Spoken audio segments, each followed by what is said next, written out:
Madam President, today the Senate will consider a motion to discharge a resolution of disapproval from the Foreign Relations Committee. I oppose that motion because I believe it would harm our nation's long-term strategic interests in the Persian Gulf and in the broader Middle East. It would further damage our alliance and our partnership with the Kingdom of Saudi Arabia at a time when our moderate Sunni Arab allies are questioning whether our nation is able to meet our traditional commitment to the region. The resolution would also ignore the shared interests we have with Saudi Arabia in combating Qaeda and ISIL. Were this resolution of disapproval ever to be adopted, it would further convince the world that the United States is retreating, not only from its commitments, but also as the guarantor of the international order we worked to create after the Second World War. I'll move to table this motion and encourage all of my colleagues to support the motion.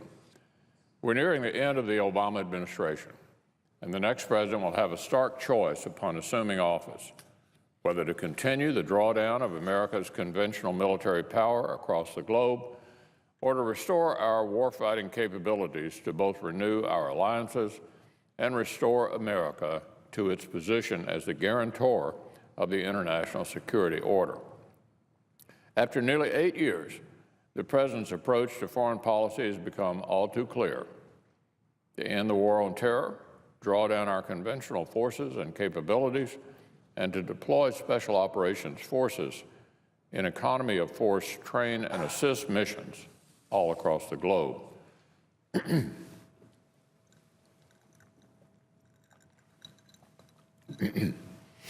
The essence of this foreign policy was captured in his speech at West Point just this past May.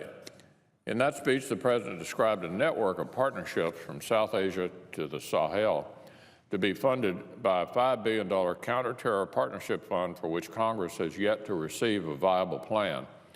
And in those cases where indigenous forces prove insufficient and a need for direct action arises, the President announced his intention to resort to the use of armed, unmanned aerial vehicles for strikes, as has been done in Yemen and Somalia. So by deploying special operations forces for train and equip missions, the President hoped to manage the diffuse threat posed by Qaeda in the Arabian Peninsula, Boko Haram, terrorist networks inside of Libya that now threaten Egypt, the al-Nusra Front, the Taliban, ISIL, and other terrorist groups. The concept of operations allowed the President to continue the force structure cuts to the conventional forces and sought to manage the threat from global terrorism.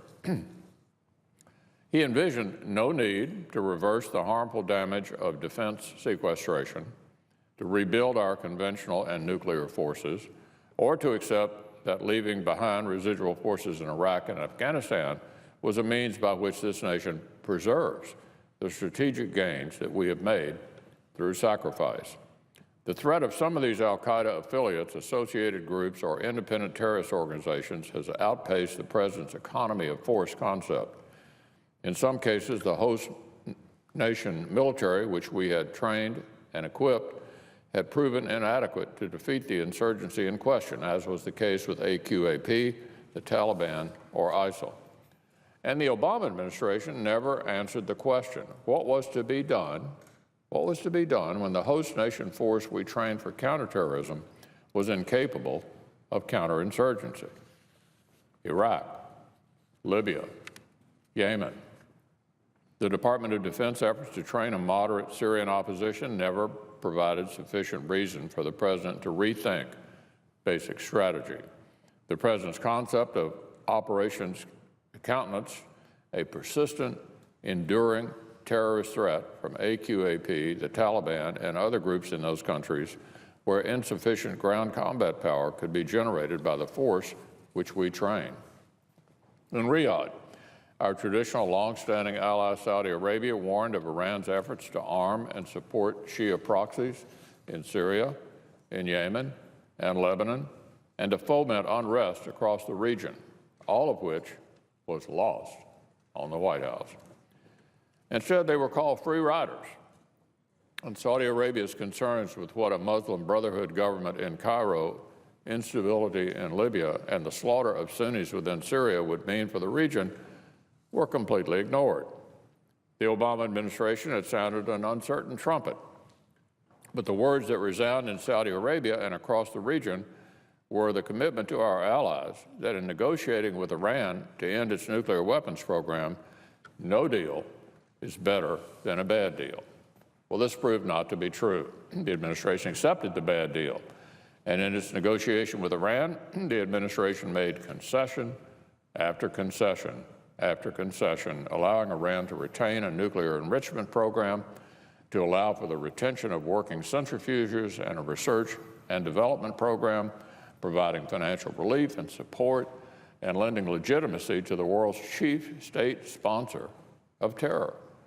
Under any net assessment, Iran has emerged from the nuclear deal with the Obama administration stronger than before the deal.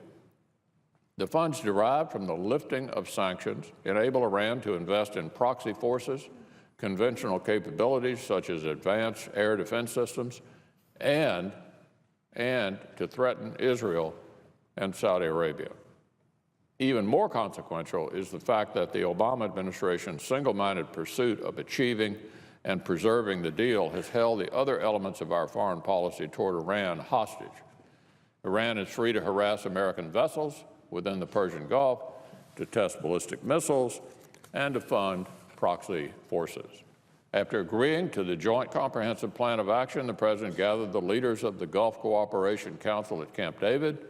At that meeting, our President made commitments to those allies that we would help them in building their respective defense capabilities. A vote in support of this resolution today undermines that commitment made by the President to help the Saudis. Our allies in the region, especially Saudi Arabia and the United Arab Emirates, came to understand that after the fall of the Mubarak government, the decapitation of the government in Libya, and civil war in Syria, that they must act in pursuit of their own sovereign interests, whether the United States would lead or not. The specific foreign military sale in question here is for Abrams tank structures to Saudi Arabia. We've been selling ground combat equipment to Saudi Arabia for decades. There is no evidence, none, that the Saudis have used the Abrams tank in ground combat within Yemen. These systems have been used along the Saudi border to defense against Houthi incursions. The United States is actively working to improve Saudi targeting capability and to deliver humanitarian relief to the people of Yemen. So let us also remember that denying the sale of Abrams tank structures will simply lead some of our allies to pursue weapon systems from other countries. Let me say that again, Madam President. The Saudis don't have to buy this equipment from us. They can buy it from somebody else. So this motion comes at a singularly unfortunate time and would serve to convince Saudi Arabia and all other observers that the United States does not live up to its commitments.